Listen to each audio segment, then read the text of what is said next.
Hey Coronation, it's Kendra Cook, your Senior Real Estate Coach and Director of Sales here, and I am excited to bring you our next series in our Women in Business. And I have a very special guest with us today who has become a great friend to me, but also a great friend to our company, and that is Elena Minucci. Welcome, Miss Elena. Thank you so much. She is our HR Director and Manager here, and she has a huge responsibility, and I know that a lot of us that will watch this do not have an in-house HR manager. So I want to get into her brain a little bit about how she can benefit you and some things that she can tell you, but we're going to get started. And the first question I have for you is, we always talk to our employees here, and I know Rick talks to our students about getting your team members to think of the next position. How do we get them involved? How do they own the position they're in, but continue to grow and create a position or work towards the position that they want? And Elena did that. She has the best story of how she started here and how she worked her way up. So I want you to share that with the team today that's listening to this. So we'll turn it over to you. Okay, thank you, Kendra.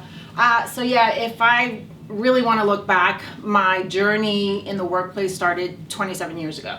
I landed a job in a now Fortune 500 company. They're 79th on the list, and I worked my way up. I started making $19,300, and I thought I was making a lot of money. That first paycheck, never had that much money in my wallet. I didn't even have a bank account. So I remember just enjoying that, right? A lot of times I think people think that operational people are not money motivated, but that was a motivation for me. And so I decided at that point that I was just going to do the best job that I could. And so I moved up. I went from mailing out packages to being a loan processor for retirement loans. And then I worked my way up into the service center department. And then the last job that I had gotten promoted to was a telephone counseling center. So at that point, that required licensing. So I was studying for my Series 6 and 63. And but during that time, I found out that I was pregnant. So my pregnancy was a complicated one. It became threatening for me and my daughter. So that changed my whole perspective about the workplace, because I swore I was never going to be a stay-at-home mom.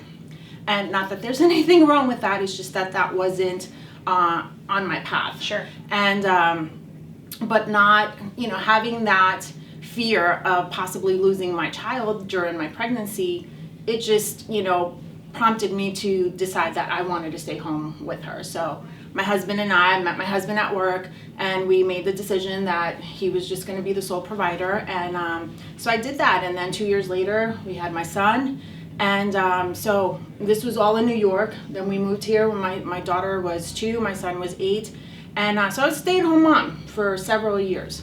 And then as the kids got older and more expensive, my husband's like, okay, it's time. So I started looking for jobs probably 10 years later after my daughter was born, and I couldn't find anything. And I left very confident, my job at TIA. I was, I did well, and I moved up in 6 years. So the fact that I was not getting a call back, I went from not having a resume when I got my first job, and just being able to showcase myself and land the job face to face. And then, but now my resume was being filtered through software that if I didn't have the key words there, I wasn't even getting an interview. So it was quite humbling for me, because I really thought that I could just pick up where I left off. So that huge employment gap really was detrimental for me, but at the same time, I couldn't look back because I had that experience with my children. Sure. So fast forward, it's now 2013. My sister was at one of our team training events. So she worked for Jane Floyd, who's the powerhouse in Tampa, and she's one of our coaches. She wasn't a coach at the time. But so my sister was at this training event, and she noticed that the location of the company was in Huntersville, which is where I currently live. And she started befriending one of the director of sales and some of the other employees, and she was talking me up. And of course, he wanted a salesperson. I'm like, I absolutely will not be a salesperson ever. I don't have that fortitude to be able to withstand the rejection, so absolutely no sales. And then he mentioned that he needed a sales assistant, and actually he said assistant, and again, I was absolutely no, I'm not doing this. I'm not getting coffee. I'm not getting dry cleaning, because that's what I thought the assistant was going to do. Sure. And I didn't go to school for that, and I did well before, and I was not doing it, but I also was not getting knocks on the door, right, offering opportunities for me. So my sister, who's 9 years my junior, she actually was the one that encouraged me to just go for it. Yeah. And so as soon as I interviewed, I remember the director of sales, first thing he said was, "You're not getting me coffee, you're not getting dry cleaning, this is not that kind of position." So, you know, and I did it well. It was challenging at first, trying to juggle not being at schools with my children, and missing some of their events, but I was trying to be super mom at the beginning until I finally just crashed one day, and I'm like, I can't do it all. And so it was just kind of that trajectory, that, you know, trying to keep up with everything that was happening in my life at that point. And then once I got in a good space, home was great and work was great, then all of a sudden we had a shakeup and the director of sales left. So now I was in a position where I didn't know if I was still going to be employed here, but Rick and Britt made it a point to let me know that I had other opportunities and whatever I wanted to do. And at that point, she had mentioned a few months before that she was looking for somebody to work in HR. So I was interested. So HR was never in my realm of, you know, understanding or wanting to actually pursue that job. But once she said that, I knew that that was like a new opportunity for me. But I didn't jump on that opportunity right away. So I sat on it, and then when I made the decision, somebody else had moved into that role. So it wasn't the time for me. And then one day I just had one of those middle of the night epiphanies where I'm like, okay, this is what I think I need to do. And I woke up my husband and I'm like, hey, I'm going back to school and this is what I'm going to do. And I need your support. And I did it. I went to talk to Britt about it. And of course, you know, she did say that, you know, when I was done, that we could talk about it and see if there was an opportunity that would open up, you know, there. And it did. Once Rick heard about it, he wanted me to move there even before I was done with school. So I wasn't ready. And yeah, so, I mean, it's almost 7 years later that I've been doing, working in HR. I love it. Great story. So if you're sitting on the sidelines listening to this thinking, I might want to go back to school, follow her lead. It's okay. It's never too late. My next question is about HR as a whole for real estate agents, because most of us, if not all of us, are independent contractors. Some of us own our own brokerages, some of us work for big brokerages, but really at the end of the day, if we hire team members, we don't have an in-house HR person. And so that is such a scary thought to take on somebody, and how do I pay them, and what if I get in trouble with taxes, and do I do it right, and do I need a job contract, and all of those things. So I'm hoping you can kind of give us a little nugget of something for realtors that are sitting out there to say, hey, here's 2 or 3 things, no matter what, how big your operation is, these are things I would advise you to do. Sure. So the first thing that I did here, we were a small company, so we didn't have an actual HR department, and I'm still an HR department of one. I recently acquired a part-time assistant, pretty much per se. She's a concierge, but also learning HR duties. So it's been a long time, but the first thing that I did, I became a member of the Society for Human Resources Management. So they are a wealth of knowledge when it comes to anything HR related. So not knowing where my first step was, I downloaded they have a checklist, right? So we did an internal audit of everything that encompasses HR. So, and the first thing was like reviewing our files, making sure, you know, something that we didn't know is that there's certain forms that cannot remain in the employee file. It has to be separate. You know, an I-9 form, it has to be in a completely different binder, right? And there are certain things that we take for granted, we don't know, but ignorance will not get you out of penalties from the Department of Labor or Department of Homeland Security. So I really do recommend, I mean, if you can't have a consultant come in to just do an audit of your company, I would just look into those professional organizations, you know, to become a member of it and just start off, or maybe you have somebody on staff. That's something that we really do focus here is finding out if any employee has an interest in any other field, or maybe some skill set that they brought to the company that we're unaware of, that they might be able to kind of spearhead that. Oh, I love that. That's a great idea. So if you're sitting on the sidelines thinking, oh, I really need to do that, jump on that. Go do some research. Obviously, the World Wide Web is a great place to do that, and find some checklists and get started so you don't get yourself in any problems.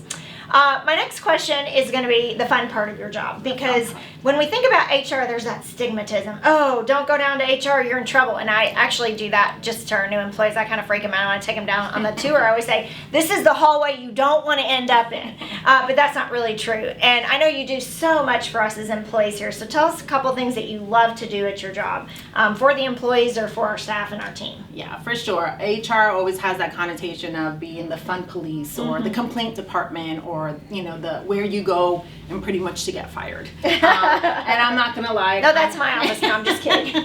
I do enjoy that little bit of fear that sometimes employees, when they come, sometimes I'm calling them to wish them a happy birthday, and they're like, "What did I do? Am I in trouble?" So, and I think why I find that comical is that because that's not who I am. I'm very fun. I think I'm pretty funny, although my family will probably dispute that. But no, I think that with them, I always want to encourage them that I have an open door policy. So I want them to come to me with their issues. And I know sometimes with the relationship that I have with the owners, with the executives, sometimes there's a little bit of fear and maybe mistrust that whatever they come to say, it's going to, get out. And that's not really the case. If it's something that could be detrimental to the company, I have a responsibility. And I think that's where most people don't understand that HR, yes, I'm here to be an advocate for the employees, but my first and main responsibility is to the company, right? Mm-hmm. So make sure that we're compliant, because without that, we won't have a company. So we want to make sure that we're preserving that. But with the employees, yeah, I always want to make sure that they know that they can come to me with any, it's not so much issues. Sometimes it's just encouraging them to offer new ideas, right?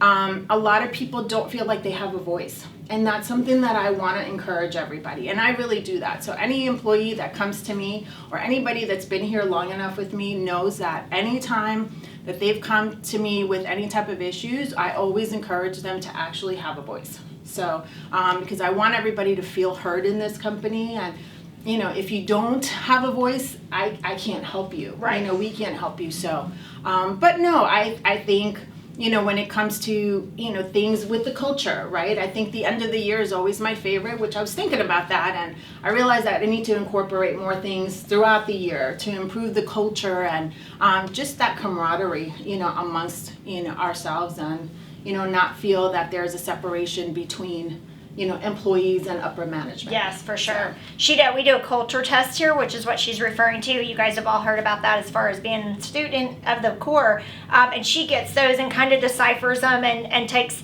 the notes back to the executive team so we can make changes or enhancements or improvements for our employees. I will say that, just to add, Kendra, to that I think surveys are great, culture tests are great, but a lot of times people hide behind anonymity. Mm-hmm. So what I started doing a few years back is doing one-on-one what I'm calling state interviews, right? I don't want to do exit interviews. I do not like that part of my job, having to terminate somebody. It really is not what I like to do. I want everybody to stay forever. And but these one-on-one interviews allows me the opportunity to clarify any misconceptions, any questions that they have. So just to kind of, build that bridge with them and make them understand a little bit more of, why we do or why certain policies were put in place. Great point. If you guys could see the back behind the camera, you would see that I'm quite the reader. There are books everywhere in my office. So I want to ask you, what's the most recent book you've read, and maybe a nugget or two you could give to our listeners that you took from it? Personal or professional, doesn't matter. Well, you know that here, for me, I've been in study mode. I have a test that I'm retaking at the end of the year, so it's been everything HR related from A to Z. So that's really been my focus. But of course, Rick also encourages reading You know, we always have books in the office that we're reading right now. It's The Leadership Promises by John Maxwell, and which actually today's lesson So was good. so fitting. It actually was right on point for me. But I started reading. I do like to just kind of search HR related books or any leadership books, and I just started reading it, so I'm not really that far into, but it's called Learning to Lead and Leading to Learn. And it's by Katie Anderson, and she actually she has lessons from the manager. He was in his name is Iyasu Yoshino. So it's lessons that he learned over 40 years of working at Toyota. Oh, so, wow. Yeah. So, okay. and you know, I'm a Toyota person. Yes. You know, we do have Toyotas in my household. So it's pretty interesting to me that the two main pillars that they actually teach, and they still teach to this day in Toyota, is continuous improvements and respect for others. Oh, I love that. You know, so and I think that's something that I actually correlate here, right? We're always promoting growth. Yes. Always, you know, we're always trying to impart that to the employees, you know, and our managers, as managers ourselves, to just continue learning, right? And making sure that, you know, we have that ability to be able to offer innovative ideas and to be able to just continually grow. And then respect for others. That's something that was huge for me from the beginning.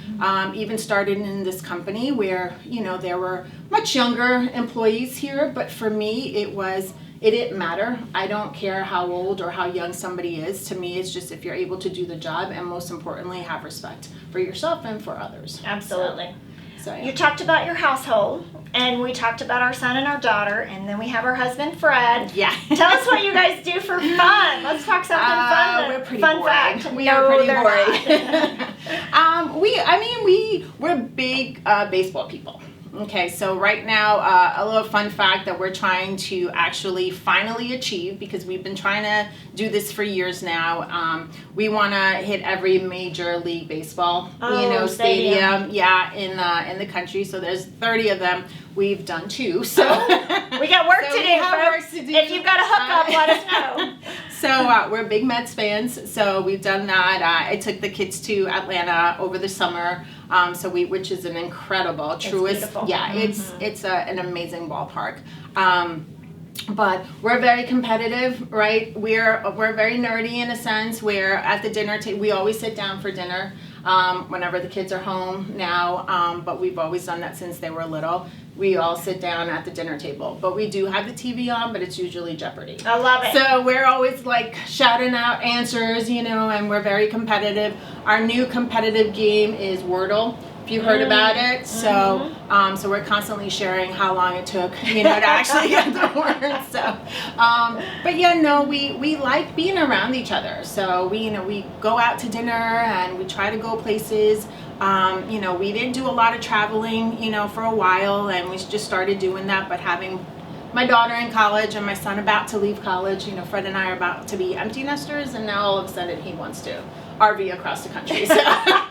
On to the next adventure. I don't do RVs. Yeah, me either. All right, guys, in wrapping up, I want to get us out of here on a timely manner. I have one more question for you. We as students and coaches have a opportunity to get in your head or to use your services or to steal little nuggets from you through this video and also things that we put out on the web and on our Facebook page and such. Can you give us a nugget or two to leave our audience with today that they could use in their business? You know what? I'm just going to go back to the lesson that I learned today from John Maxwell. I thought about that because it kind of went in line of what I wanted to say already, but it's just stay in the course, right? Just make sure that you're prioritizing your responsibilities, making sure that you're celebrating those little achievements, right? I think we always think that when I think about my life and where I started and where I am, it was one of those, oh my gosh, it took me forever, but instead I needed to celebrate, hey, I had a small victory here, small victory there. So just always knowing that it's a long-term, it's a lifetime of learning and achievement, and you should celebrate that. But one of the also points in that in that lesson was, learn to say no. Right? We continuously take on more responsibilities because we think that maybe if we say no, that we don't look like we're capable of handling additional responsibilities, and that's not the case. Sometimes you just have to be able to know exactly what you're capable of doing. Always trying to learn and strive for more, but making sure that you're being effective and just doing the best job that you can. So just stay the course. So what I just heard, in case y'all didn't know, no is a complete sentence. Period. I say that all the time. No's okay.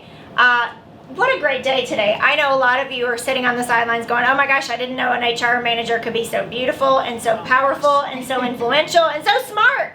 And she really didn't want to do this video, but we pulled her in on the Women in Business series because she has a lot to offer. So guys, if you're sitting on the sidelines, she gave you some great tips today, a great nugget on a book. Go get the book.